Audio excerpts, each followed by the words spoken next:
Hello everyone, today I am here with a new topic of class 12 from your book Vistas. This is the fourth chapter of your book and the name of the chapter is The Enemy and the chapter has been written by Pearl S. Buck. Students, जो chapter आज हम discuss करने वाले हैं वो आपके class 12 के विस्टस book का फोर्थ चैप्टर है जिसका नाम है द एनिमी और इसे लिखा है पर्ल एस बक ने. So before starting the chapter and going into the chapter, I would like to introduce you to our author. कुछ discuss करते हैं हमारे author के बारे में. Pearl S. Buck. As the name sounds, she is a female writer. ये एक female writer है and her full name is Pearl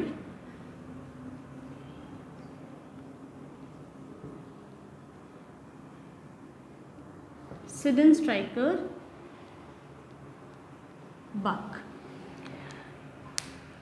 This is the full name of our author. Pearl S. Buck का full form है Pearl Sidenstryker Buck. इनका life span रहा है 1892 to 1973, which means she was born in 1892 and she died in 1973. इनका जन्म हुआ था 1892 में और इनकी मृत्यु हुई थी 1793 में. So she was an American writer and novelist. Pearl S Buck जो है वो एक अमेरिकन राइटर थी और नॉवेलिस्ट थी. Novels, a person who rights novels is called a novelist. ऐसे लोग जो नॉवेल्स लिखते हैं उन्हें नॉवेलिस्ट कहते हैं.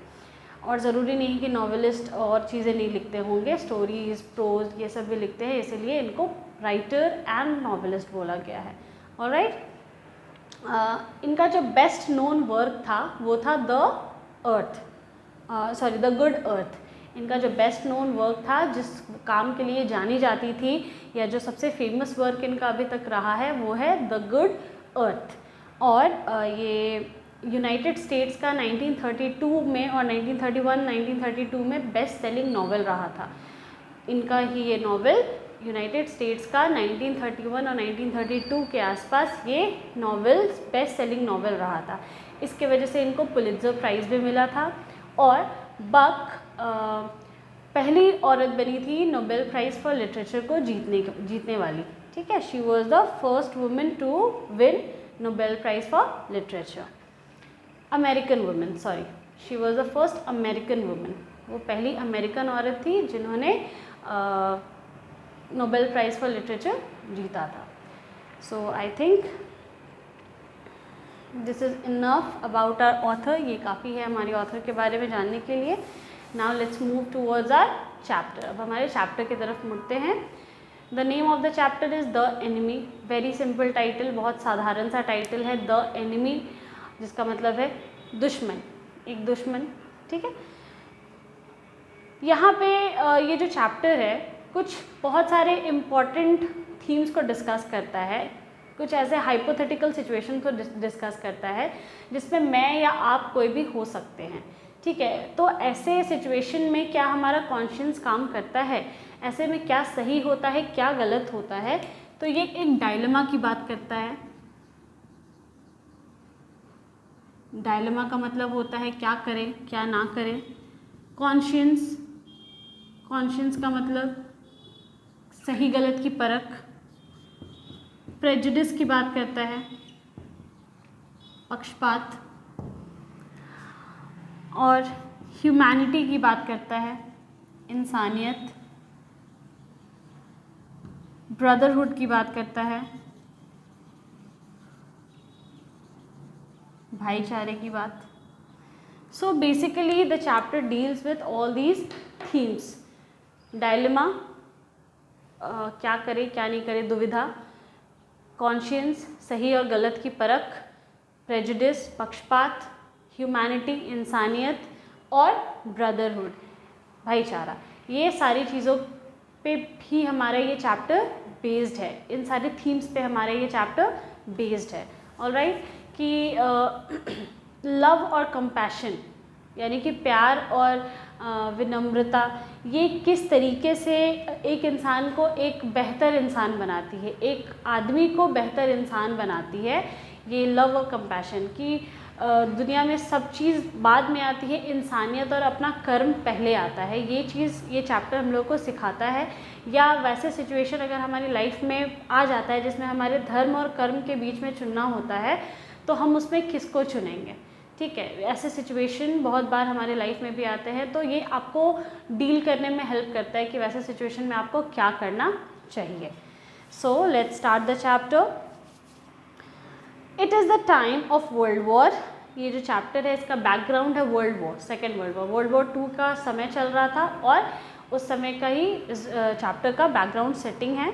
An American prisoner of war is washed ashore in a dying state and is found at the doorstep of a Japanese doctor.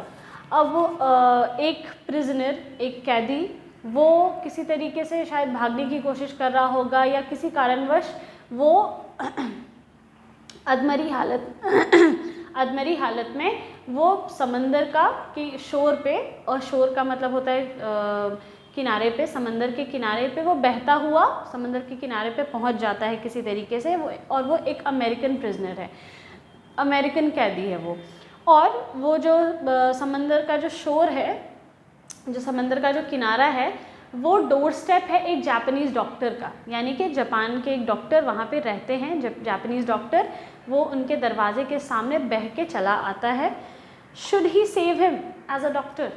अब यहाँ पे सवाल है कि उनको क्या करना चाहिए। एक डॉक्टर होने के नाते वो तो उनका दुश्मन है। अमेरिका और जापान की बात हो रही है, दोनों के बीच में वॉर चल रहा था, वर्ल्ड वॉर 2 सबको पता है, हिरोशिमा नागासाकी और ये सारी चीज़ें, लिटिल बॉय बिग बॉय, पूरी कहानी सबको पता है। वर्ल्ड वॉर 2 के टाइम पे क्या सिचुएशंस थी और किस तरीके से अमेरिका ने बॉम्ब गिराया था वगैरह वगैरह।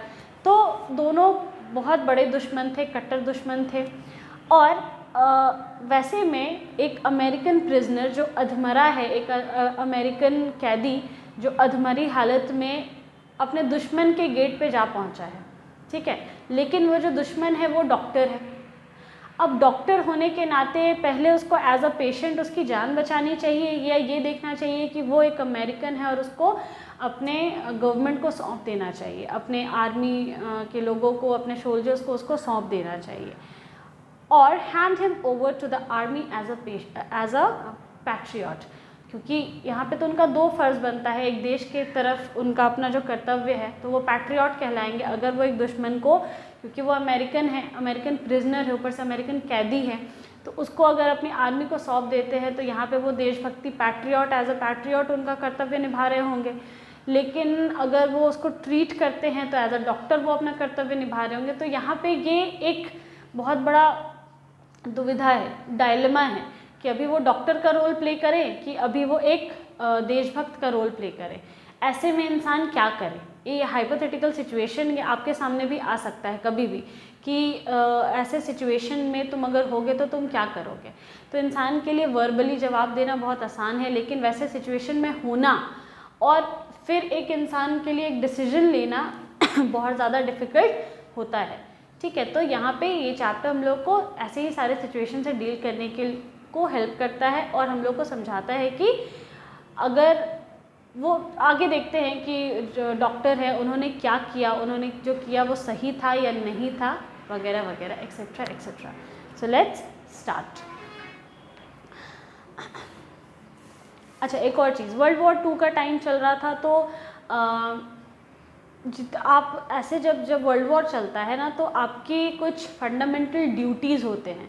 फंडामेंटल ड्यूटीज़ का मतलब कि ऐसे आपके कर्तव्य होते हैं, मौलिक आपका कर्तव्य होता है कि उस समय पे आपको किसी काम के लिए पूछा नहीं जाएगा, वो आपका मौलिक कर्तव्य है, उसको आपको निभाना पड़ता है, ठीक है। तो जब वर्ल्ड वॉर चल रहा था तो जापानीज़ जितने भी थे दे वर ऑब्लाइज्ड, ये उनका कर्तव्य था, वो उनको करना था कि अपने आप को देश का जितनी भी सेवा में आप यूज़ हो सकते हैं, देश की सेवा पे आप अपना जितना योगदान दे सकते हैं, आपसे पूछा नहीं जाएगा और आप मना नहीं कर सकते। तो all the Japanese doctors were obliged, जितने भी जापानीज़ डॉक्टर थे they were obliged to go to the Japanese army और to help the Japanese army. वो लोग कहते हैं ना कि उनका अपना कर्तव्य था कि उनको जाना था और जापानीज़ आर्मी को बिना बोले बिना पूछे हेल्प करना था। तो ये बात मैंने आपको पहले ही बता दी है क्योंकि ये आगे हम लोग को काम आने वाली है। Now, Dr. Sadao Hoki's house was built on a spot of the Japanese coast where as a little boy he had often played. तो हमारे फर्स्ट कैरेक्टर से हम इंट्रोड्यूस हो चुके हैं जिनका नाम है डॉक्टर सदाओ होकी, यानी कि वही डॉक्टर हैं जो जापानीज़ डॉक्टर हैं और ये बीच के शोर पे रहते हैं, यानी कि समंदर के किनारे पे रहते हैं। ठीक है। Doctor Sadao Hoki's house was built on a spot of Japanese coast. इनका जो घर है वो जापानीज़ कोस्ट यानी कि जापानीज़ ये छोर होता है ना, समंदर का जो आखिरी छोर होता है, वहाँ पे इनका घर बना हुआ है। Where as a little boy he had often played, जहाँ पे एक छोटे बच्चे के जब ये छोटे बच्चे थे तब ये खेला करते थे उस समंदर के किनारे पे। ठीक है। क्योंकि अब उनका घर है समंदर के तट पे, नॉट एग्जैक्टली जैसे आप देखोगे कि गोवा में या फिर भुवनेश्वर में, कोलकाता में आप जितने भी बीच हैं उसके किनारे पे देखोगे, तट पे थोड़े दूर पे क्या होता है, कुछ घर बने होते हैं, कुछ रिजॉर्ट्स बने होते हैं, तो बहुत सारे लोग उसको रेंट कर देते हैं, उस पर गेस्ट हाउस बना देते हैं, लेकिन वहाँ पे भी रहते हैं कुछ लोग। तो डॉक्टर सदाओ होकी जो कि एक सर्जन हैं, ये एक सर्जन हैं और ये उनका घर वहीं पे उस तट पे बना हुआ है, कोस्ट पे बना हुआ है, जापानीज़ कोस्ट पे। और जहाँ पे ये जब छोटे थे तब उस तट पे खेला करते थे। इनको ये उस चीज़ से अपने बचपन से अभी कनेक्ट कर रहे हैं अपने इंट्रोडक्शन को। The low square stone house was set up on rocks well above a narrow beach that was outlined with bent pines. अच्छा, वो जो कोस्ट था, जो तट था, बहुत ज़्यादा लंबा नहीं था, थोड़ा नैरो था, थोड़ा पतला था, संकरा था। ठीक है। और वहाँ पे जो इनका घर बना हुआ था, वो जो घर था वो made of stone, it was made of rocks, पत्थर का बना हुआ घर था उनका। ठीक है। आप अभी भी राजस्थान में जाओगे, गुजरात में जाओगे तो देखना कि ज़्यादातर घर ना ईंट की जगह पत्थर से बने होते हैं, पत्थर को पूरी तरीके से ईंट के जैसा सेटअप किया जाता है और वैसा घर बना होता है। तो मे बी जापान में भी वैसे ही बनता होगा। तो उनका जो घर है वो स्क्वायर स्टोन, बड़े बड़े पत्थर स्क्वायर के, और उससे पूरा सेटअप किया हुआ है उनका घर। और वो बीच बहुत ज़्यादा लंबा नहीं है, चौड़ा नहीं है, संकरा है, और वहाँ पे ज़्यादातर पाइन के पेड़ हैं। ठीक है, पाइन ट्रीज़ हैं वहाँ पे। आउटलाइन का मतलब किनारे पे पूरे लाइन से पाइन के, खजूर के पेड़ लगे हुए हैं। Now as a boy Sadao had climb the pines supporting him on his bare feet as he had seen men do in the South Seas when they had climbed for coconut. अब ये उस वहाँ जो pine tree है ये उस पे चढ़ा करता था। जब ये छोटा था, सदाओ जब छोटे थे तब वहाँ पे उस पाइन ट्री पे चढ़ा करते थे। और इन्होंने देखा था कि पाइन ट्री पे चढ़ने का टेक्निक होता है, हमेशा उस पर खाली पाँव चढ़ना चाहिए क्योंकि उससे ग्रिप अच्छी रहती है। तो वो नंगे पाँव क्या करते थे, बेयर फीट से नंगे पैर वो पेड़ पे चढ़ते थे। और इन्होंने ये ऐसे चढ़ना कहाँ सीखा था, जब ये लोग कोकोनट तोड़ने के लिए, नारियल तोड़ने के लिए जाते थे, तब इन्होंने साउथ सी में कुछ आदमियों को कोकोनट तोड़ते हुए देखा था और उनसे ही ये टेक्निक सीखी थी कि कोकोनट के पेड़ पे, पाइन के पेड़ पे यानी खजूर के पेड़ पे कैसे चढ़ना है, तो नंगे पाँव चढ़ना है। His father had taken him often to the island of those seas and never had he failed to say to the little brave boy at his side, those islands yonder, they are the stepping stones to the future for Japan. अब इनको याद आ रहा है कि किस तरीके से ये अपने फादर के साथ उस बीच पे जाया करते थे, उस समंदर के किनारे वो जाया करते थे। और वहाँ पे एक आइलैंड था, वहाँ पे एक टापू हुआ करता था। ठीक है। तो वो जो टापू था, जब भी इसके पापा, सदाओ के पापा उस टापू को देखते थे और इसको जब भी वहाँ ले करके जाते थे, तो हमेशा ही नेवर फेल्ड, कभी भी बिना चूके वो हमेशा ये बात उसको बताते थे, उसकी तरफ इशारा करते हुए, उस आइलैंड की तरफ इशारा करते हुए, यॉन्डर, यॉन्डर का मतलब किसी चीज़ को पॉइंट करके दिखाना और उसके बारे में कुछ बात करना। तो वो दूर दूर में कोई चीज़ होती है तो हम लोग उंगली दिखा करके उसको इशारा करते हैं और उसके बारे में बात करते हैं, तो उसको यॉन्डर करना कहते हैं। तो जब भी ये अपने फादर के साथ उस समंदर के तट पे जाते थे तो वहाँ पे दूर में इनको एक आइलैंड दिखाई देता था, टापू दिखाई देता था, और उस टापू को दिखा करके हमेशा, एक बार नहीं हमेशा, इनके फादर बिना चूके, इनके फादर हमेशा एक बात कहते थे कि those island yonders at some they are the stepping stone to the future for Japan. देखो दूर देखो, वो जो आइलैंड, वो टापू दिखाई दे रहा है ना, जापान का फ्यूचर वही है, स्टेपिंग स्टोन है वो, यानी कि जापान की फ्यूचर आने वाले भविष्य का वो एक सीढ़ी है, स्टेपिंग स्टोन है। ठीक है, मतलब पता नहीं वो ऐसा क्यों बोलते थे, लेकिन उसको हमेशा दिखा करके उस टापू को वो यही कहते थे कि आने वाले भविष्य का ये जो आइलैंड दिख रहा है, ये टापू दिख रहा है, ये हमारा भविष्य है, ये जापान का भविष्य है। Where shall we step from them, और ये सदाव बच्चे थे तो सदाव उनसे क्वेश्चन करते हैं कि where shall we step from them, अगर हम लोग इस पे ये बढ़ता सीढ़ी है, ये कदम है फ्यूचर की तरफ, तो अगर हम लोग ये इस पे कदम रखेंगे तो हम लोग कहाँ पहुँचेंगे, यानी कि ये फ्यूचर हम लोग को कहाँ लेकर जाएगा पिताजी। सदाव हैड आस्क्ड सीरियसली, और बहुत सीरियसली सदाव ये क्वेश्चन पूछते थे अपने पापा से कि ये जो फ्यूचर है, ये कैसा फ्यूचर, ये कौन सा फ्यूचर है, ये फ्यूचर हम लोग को कहाँ लेकर जाएगा। Who knows, his father had answered, और उसके पिता आंसर कहते थे, पता नहीं, कौन जानता है, नहीं पता मुझे कि ये फ्यूचर हम लोग को कहाँ लेकर जाएगा, लेकिन बस उनमें था, उनको ऐसा लगता होगा या जापान का सिचुएशन वैसा होगा कि वो उस आइलैंड को देख करके ऐसा बोलते थे कि ये उनका फ्यूचर है, जापान का फ्यूचर है। Who can limit our future? It depends on what we make it. और उनके फादर उसको आंसर देते हैं कि भविष्य की सीमा का पता किसी को नहीं होता है, क्या पता भविष्य हम लोग को कहाँ लेकर जाएगा, किसको पता है कि किसका भविष्य क्या होने वाला है, भविष्य की कोई सीमा है, कोई लिमिट नहीं है। तो ये डिपेंड करता है कि हम लोग उसको कैसा बनाएंगे। जब बच्चा उससे सवाल करता है कि ये कैसा फ्यूचर है, ये फ्यूचर हम लोग को कहाँ लेकर जाएगा, तो वो कहते हैं कि किसी को नहीं पता, कौन जानता है कि किसका भविष्य कैसा होगा, भविष्य का कोई लिमिट नहीं है ना। आप ऐसा थोड़ी कि आप जैसे प्लान किए हो एग्जैक्टली अकॉर्डिंग टू वैसे ही आपका प्लान जाए और आपको आपका फ्यूचर दिख रहा हो कि एकदम एग्जैक्ट मेरा फ्यूचर ऐसा होगा, नहीं। वो कहते हैं कि किसी को नहीं पता होता है कि किसी का फ्यूचर कैसा होगा, उसका कोई लिमिट नहीं है। हाँ, ये पता है कि हम लोग उसको कैसा बनाएंगे, उस पर डिपेंड ज़रूर करता है, ये उस पर निर्भर होता है, उसका लिमिट, हमारे फ्यूचर का लिमिट उस पर डिपेंड होता है कि हम लोग उसको कैसा बनाना चाहते हैं। तो यहाँ आपको क्या दिख रहा है कि एक फादर टू सन कितना सीरियस कॉन्वर्सेशन हो रहा है और ऑप्टिमिज्म दिखाई दे रहा है। ऑप्टिमिज्म का मतलब होप फॉर फ्यूचर, एक अच्छे भविष्य की आशा। ठीक है, जब आप बहुत नॉलेजेबल होते हो, जब आप में किसी भी तरीके का सैडनेस भी होता है ना, अगर आपके पास नॉलेज है, आपको पता है, आप कॉन्फिडेंट हो, तो आप में वो ऑप्टिमिज्म आता है, आप में वो होप फॉर फ्यूचर आता है कि नहीं, मेरा भविष्य मुझे पता है कि अगर एग्जैक्टली ऐसा नहीं होगा तो मुझे पता है कम से कम ऐसा तो ज़रूर होगा। ठीक है, तो वो कॉन्फिडेंस बहुत ज़रूरी होता है।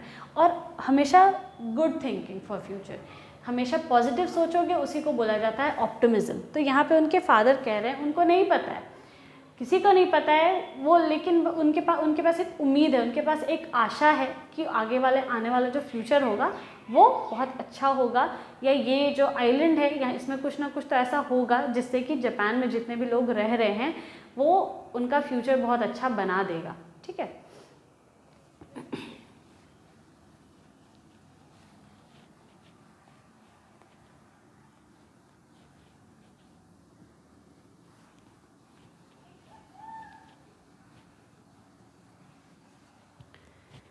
Sadao had taken this into his mind as he did everything his father said. और ये बात जो सदाव के फादर ने बोली फ्यूचर को लेकर के, ये सदाव के दिमाग में घर कर गई, उसके दिमाग में ये बात बैठ गई अच्छे से, और वो हर कुछ करने लगा वैसे वैसे जैसे उसके पिताजी बोला करते थे। His father, who never joked or played with him, but who spent infinite pains upon him, who was his only son. उसके पिता बहुत सीरियस थे। सीरियस कहने का मतलब सीरियस नेचर के थे, ठीक है। वो कभी भी अपने बेटे के साथ हंसी मजाक नहीं करते थे, कभी खेलते नहीं थे उसके साथ, इसलिए नहीं क्योंकि वो खड़ूस थे, रूड थे, नहीं। उन्होंने बहुत स्ट्रगल देखा था। उन्होंने अपने इकलौते बेटे को पालने के लिए, उसके फ्यूचर के लिए उन्होंने इनफाइनाइट पेन लिया था अपने ऊपर। कहने का मतलब है कि एक फादर जो है बहुत स्ट्रगल करता है। मम्मी का स्ट्रगल सबको को दिखाई देता है, लेकिन एक फादर का स्ट्रगल नहीं दिखाई देता है जनरली लोगों को, ठीक है। लेकिन एक फादर भी उतने ही कष्ट करता है, उतने ही स्ट्रगल करता है, उतने ही सैक्रिफाइसेस करता है जितना कि एक मम्मी करती है। उतना ही हार्डशिप होता है उसके भी लाइफ में। वो अपनी चीज़ों को सैक्रिफाइस करके अपने बच्चों के डिमांड्स को पूरा करता है, तो उनका भी इक्वल कंट्रीब्यूशन होता है। ये कहना गलत होता है कि नहीं मम्मी ज़्यादा सैक्रिफाइस करती है, पापा कम करते हैं, नहीं। अपने अपने अकॉर्डिंग दोनों का इक्वल स्ट्रगल, इक्वल हार्डशिप और इक्वल सैक्रिफाइसेस होता है, ठीक है। तो वो कहते हैं कि his father who never joked और प्लेड विथ हिम, सदाव के पिता कभी उसके साथ खेलते नहीं थे, कभी उसके साथ मजाक नहीं करते थे, लेकिन but who spent infinite pain upon him, लेकिन उन्होंने अपने ऊपर बहुत कष्ट लिया है सिर्फ अपने बेटे को अच्छे से पालने के लिए। And सदाव knew that his education was his father chief concern. और ये सब क्यों कर रहे थे वो, इतना कष्ट क्यों किए, इतना स्ट्रगल क्यों किए, क्योंकि वो बस ये चाहते थे कि सदाव अच्छे से पढ़ लिख जाए, ठीक है। सदाव का एजुकेशन,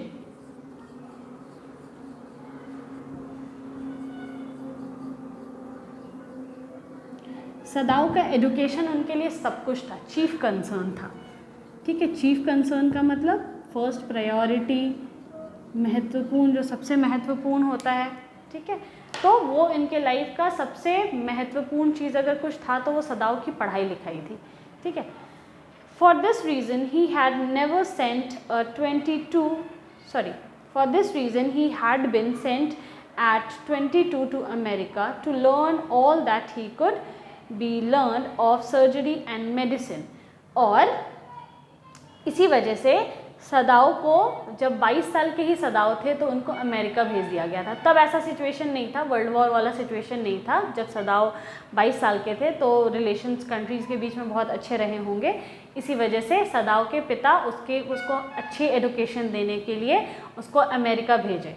और वो इसलिए भेजे उसको क्योंकि जितना तुम सर्जरी के बारे में और जितना तुम मेडिसिन के बारे में सीख सकते हो, जाओ और सीख कर आ जाओ, ठीक है। इसमें तुमको तुम मतलब बेहतर से बेहतर स्टडी, बेहतर से बेहतर एजुकेशन जहाँ हो सकती है वो हर एक मुमकिन कोशिश करते थे कि वो मेरा बेटा वहीं जाए और हमेशा नंबर 1 अव्वल रहे, हमेशा बेस्ट सीख करके आए, ठीक है। इसी थॉट से उन्होंने उसको, सदाव को अमेरिका भेजा। He had come back at 30, और वो जब 30 साल का था तब सदाव वहाँ से वापस आया। सोचो 22 के एज में गया और 30 का होकर के वापस आया, यानी कि उसने अपना सारा हायर एजुकेशन सब कुछ वहीं पे किया।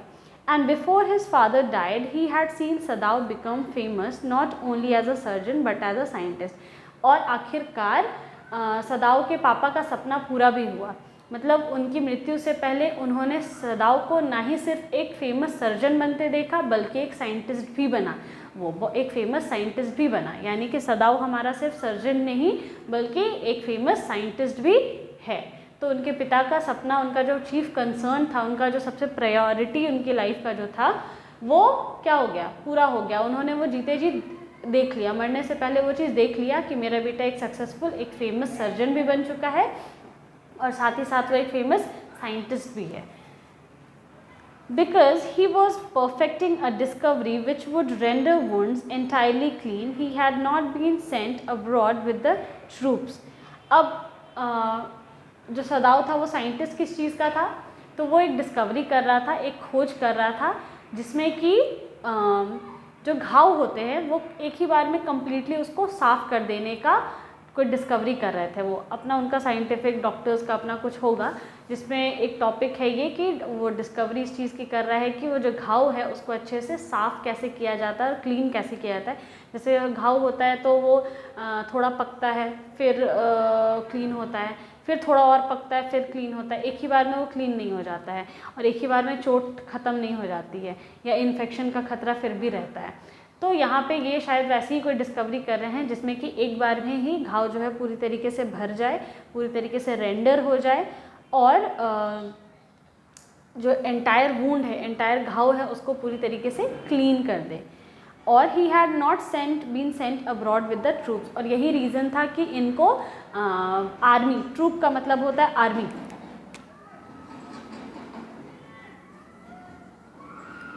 जैसे जब वॉर का सिचुएशन होता है तो आर्मी के साथ डॉक्टर्स को भी भेजा जाता है। जैसे अभी हमारे यहाँ पे कोविड आया था तो डॉक्टर्स के पास कोई ऑप्शन नहीं था, उनको कोई चॉइस नहीं दी गई थी कि आपको इलाज करना है नहीं करना है, आपको पेमेंट दी जाएगी नहीं दी जाएगी, ये सारा कुछ नहीं था। वो डॉक्टर्स हैं, उनको इलाज करना पड़ेगा, ठीक है। उसी तरीके से जब ऐसा वॉर का सिचुएशन या कोई आपातकालीन स्थिति आ जाती है, कोई ऐसी इमरजेंसी आती है, तो उस टाइम पे डॉक्टर्स को आर्मी के साथ भेजा जाता है, क्योंकि सैकड़ों लोग घायल होते हैं, लाखों लोग को चोट लग जाती है, उनको वैसे सिचुएशन में वहाँ से रेस्क्यू करना होता है, उनको इमीडिएट ट्रीटमेंट देना होता है, उतना टाइम नहीं होता है कि उनको हॉस्पिटल ले जा सके, इसलिए जगह जगह कैंप में डॉक्टर्स भी मौजूद होते हैं। इधर आर्मी अपनी लड़ाई कर रही होती है, जो सोल्जर्स अपनी लड़ाई कर रहे होते हैं, इधर साथ में डॉक्टर्स होते हैं कि आर्मी या सोल्जर्स के लोग घायल हो रहे हैं या किसी सिविलियन को कुछ हो गया है, तो वो उसी टाइम पे उनका इलाज करने के लिए एट द मोमेंट प्रेजेंट रहे। तो यहाँ पे डॉक्टर्स बहुत, जितने जापान के डॉक्टर थे, ज़्यादातर डॉक्टर्स को आर्मी के साथ यानी ट्रूप्स के साथ भेज दिया गया था। लेकिन डॉक्टर सदाव जस्ट बिकॉज वो ये डिस्कवरी कर रहे थे, वो इस खोज में लगे हुए थे, इस वजह से उनको ये वहाँ नहीं भेजा गया, ट्रूप्स के साथ बाहर नहीं भेजा गया। Also, he knew that there was some slight danger that the old general might need an operation for a condition for which he was now being treated medically. अच्छा, एक और भी रीज़न था कि उनको ओल्ड जनरल, एक general थे, army में एक पोस्ट होता है जनरल, तो एक बूढ़े जनरल थे, इन्होंने सदाव को क्या किया था, अपने पास रोक लिया था। इन्होंने सदाव को जाने नहीं दिया था, इसलिए नहीं जाने दिया था क्योंकि जनरल की तबीयत अच्छी नहीं थी और जनरल का जो कंडीशन था वो ऐसा था कि उनको एक ऑपरेशन की ज़रूरत पड़ सकती थी और उनके ऑपरेशन में खतरा था, ठीक है। तो उस ऑपरेशन को करने के लिए वो किसी पे ज़्यादा पे ट्रस्ट नहीं कर रहे होंगे मे बी, और अभी फ़िलहाल उनका जो ट्रीटमेंट चल रहा था वो मेडिकली चल रहा था, यानी कि मेडिसिन से काम चल रहा था, लेकिन कंडीशन ऐसी कभी भी हो सकती थी कि उनको ऑपरेट करना पड़ जाए ओल्ड जनरल को।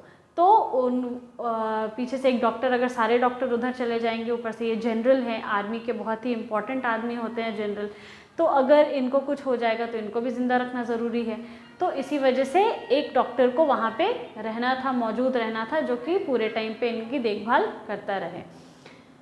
And for this possibility सदाव was being kept in Japan, और इसी पॉसिबिलिटी के लिए सदाव को वहाँ पे जापान में रख लिया गया, रोक लिया गया कि हो सकता है ज़रूरत आन पड़े ऐसी कि इनकी तबीयत ज़्यादा ख़राब हो जाए। तो फिर वापस से ऐसा सिचुएशन वॉर के टाइम पे नहीं होता है कि आप इजीली कहीं भी ट्रैवल कर लो, कहीं भी आना जाना कर लो तुरंत में, ठीक है। जब यहाँ से वॉर पॉइंट जहाँ पे होता है, वो वर्ल्ड वॉर में ऐसा नहीं है कि सिर्फ सीमा पे लड़ाई हो रही होती है, नहीं, वर्ल्ड वॉर का मतलब उसमें सिचुएशन कुछ और ही होता है, जहाँ तहाँ बॉम्ब्स गिर रहे होते हैं, जहाँ तहाँ लड़ाई हो रही होती है, जहाँ तहाँ डिस्ट्रक्शन चल रहा होता है।